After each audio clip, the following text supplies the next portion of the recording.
ورحمۃ اللہ وبرکاتہ۔ بسم اللہ الرحمن الرحیم۔ الحمد للہ رب العالمین، والصلاة والسلام علی سید المرسلین وعلی آلہ وعلی اصحابہ اجمعین، اما بعد۔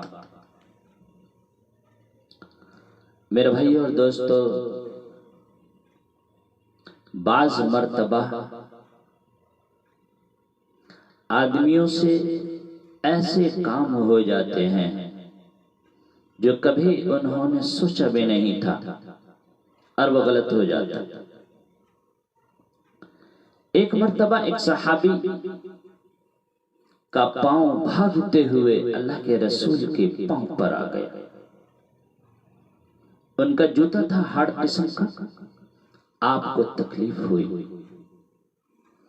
آپ کے ہاتھ میں چھڑی تھی، تو ان کو بھاگتے ہوئے آپ نے یوں چھڑی ماری، اور انہوں نے لوہے کی زرہ پہن رکھی تھی جس پر تلوار بھی اثر نہیں کرتی، اور وہ چھڑی تو کیا اثر کرنا تھا۔ تو آپ نے بھاگتے ہوئے اس کو یوں چھڑی ماری اور کہا اوجعتنی، ارے تجھے دیکھ کے تو بھاگنا تھا، تو نے میرا پاؤں کچل دیا، تو نے مجھے تکلیف پہنچائی، تو نے مجھے دکھ دیا۔ صحابی کہتے ہیں کہ جب سے یہ آواز میرے کان میں پڑی تو میں نے یہ دل میں سوچ لیا کہ اب میری خیر نہیں،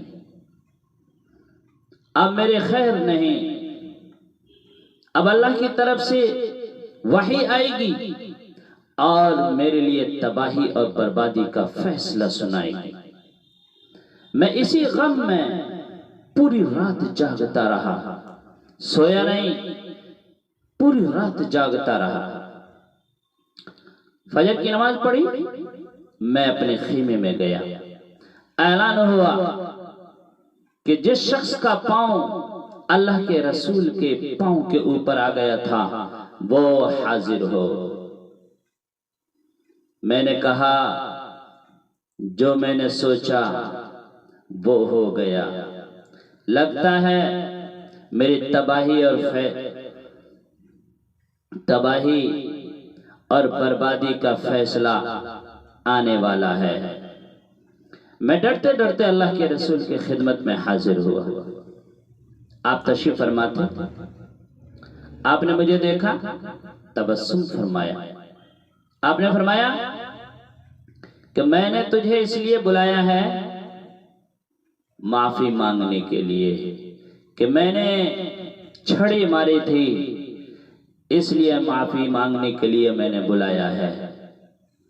اور دوسرا، جو میں نے چھڑی ماری تھی اس کے ازالے کے لیے میں نے یہ تجویز کی ہے جو اللہ نے میرے ذہن میں بات ڈالی ہے کہ میں 60 اونٹنیاں تجھے گفٹ کرتا ہوں۔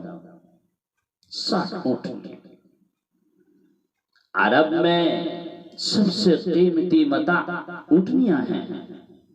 اونٹنیاں، اونٹ سے تو نسل نہیں چلتے نا، اونٹنیاں بچے دیتی ہیں، ان سے نسل چلتی ہیں۔ تو آپ نے فرمایا کہ میں 60 اونٹنیاں ان کے ازالے میں تجھے دیتا ہوں جو میں نے چھڑی ماری تھی۔ اللہ اکبر! یہ اللہ کے نبی ہیں، یہ اللہ کے نبی ہیں۔ ہمارے سے نہ جانے کتنی اونچ نیچ ہو جاتی ہیں، یہاں تک کہ گالی گلوز تک نوبت آ جاتی ہے۔ میرے بھائیو، اللہ کے لیے معاف کریں، اللہ کے لیے معاف کریں۔ معاف کرنے والا سب سے اوپر ہوتا ہے، سب سے اوپر ہوتا ہے۔ ایک حدیث مجھے یاد ہے، قیامت کا دن ہوگا، اللہ کے نبی فرمائیں گے یا اللہ میرے امت کا حساب میں خود لوں گا، میرے حوالے کیا جائے۔ اللہ فرمائیں گے کیوں؟ کہ یا اللہ میں اپنی امت کا حساب میں خود لوں گا، اس لیے کہ وہ شرمندہ نہ ہو۔ اللہ فرمائیں گے میرے محبوب جب آپ ان کا حساب خود لیں گے تو آپ سے وہ شرمندہ ہوں گے نا، لیکن میں خود حساب لوں گا، آپ کے حوالے نہیں کروں گا، اور میں پردے میں حساب لوں گا۔ پردہ آ جائے گا، اس امت کا حساب اللہ پاک پردے میں لے گا۔ کون اچھا ہے کون برا ہے،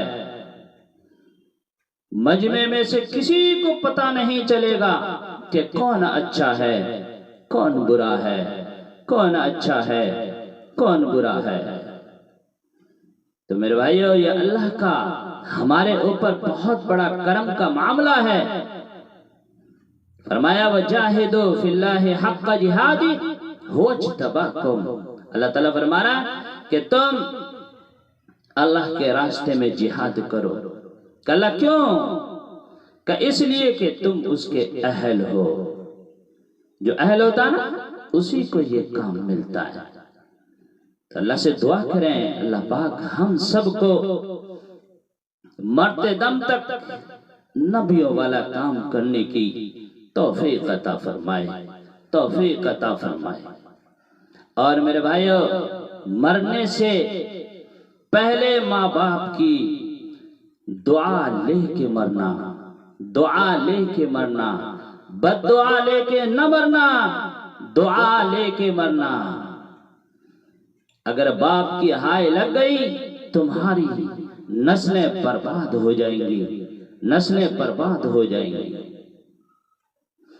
ایک صحابی مرنے لگے تو کلمہ نہیں پڑھا جا رہا۔ صحابی رضی اللہ عنہم ورضوا عنہ کا لقب، جن کو ہم رضی اللہ عنہم ورضوا عنہ کہتے ہیں، صحابی، آخری وقت ہے، کلمہ نہیں پڑھا جا رہا۔ ان کی بیوی نے پیغام بھیجوایا، یا رسول اللہ میرا شوہر علقمہ موت کی حالت میں ہے، سکرات کی حالت میں ہے، آخری وقت میں ہے، کلمہ نہیں پڑھا جا رہا ہے۔ آپ دوڑے ہوئے آئے، بھاگتے ہوئے آئے، فرمایا قل لا الہ الا اللہ۔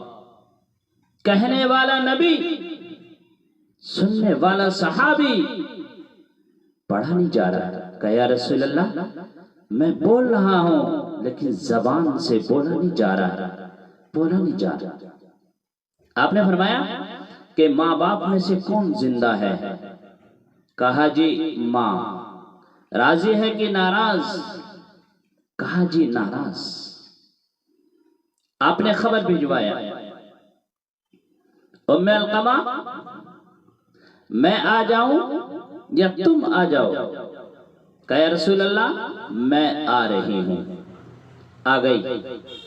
آپ نے کہا علقمہ کی ماں تمہیں علقمہ سے کیا شکایت ہے؟ کہا یا رسول اللہ دین کی کوئی شکایت نہیں، نمازی ہے، پرہیزگار ہے، دیندار ہے، متقی ہے، تہجد گزار ہے، قرآن پڑھتا ہے، تلاوت کرتا ہے، ذکر و اذکار کرتا ہے، دین کی کوئی شکایت نہیں ہے، لیکن یا رسول اللہ جب وہ مجھ سے بات کرتا ہے میں اس کی ماں ہوں، میں نے اسے پیدا کیا ہے، مجھ سے جب بھی باتیں کرتا ہے میرے سینے کو چیر کر رکھ دیتا ہے، زبان اس کی سخت ہے، زبان اس کی سخت ہے۔